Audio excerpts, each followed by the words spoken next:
Les ciels à Marseille étaient toujours aussi bleus, immuables, peuplés de gabions caquetants, de girelles royales aux jambes nues, toujours aussi belles.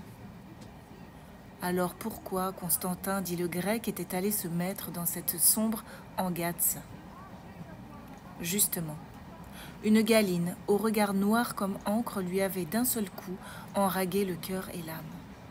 Il s'était senti accroché comme un gobi sur la pointe cruelle d'un hameçon qui l'avait obligé, tiré par la ligne du désir, jusque dans la ville lumineuse de Palerme. « Pourrais-je vous offrir un verre, mademoiselle ?»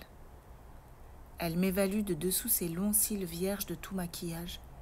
« Volontiers. Un martini. » Elle me sourit gentiment. Je chancelle. Il y avait longtemps que le grec n'avait pas eu envie de s'engager dans une relation amoureuse. Exactement depuis que sa femme avait disparu, noyée dans l'Hudson River. C'est vrai, il y a longtemps, des lustres que je ne m'étais pas ainsi fondue dans le corps d'une femme et j'avoue maintenant que cela m'avait énormément manqué. C'est curieux, un peu surréaliste, comme si j'avais oublié certains gestes, certaines odeurs, certaines perceptions de cadence, de rythme. Une incontestable musique et, bien entendu, comme on dit, la sensation incomparable de petite mort. Il a fallu que je réinvente tout, comme si c'était la première fois.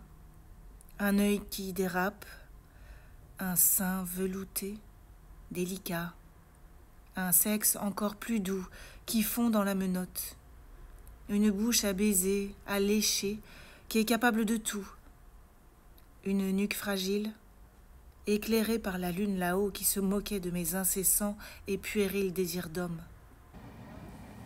Non, l'amour n'est pas comme savoir faire du vélo, et tatati et tatata. Non, on réapprend tout, et à chaque fois. Il avait cru mourir de plaisir et s'était endormi lourdement. Mais au petit matin, elle avait disparu, lui laissant une valise encombrante.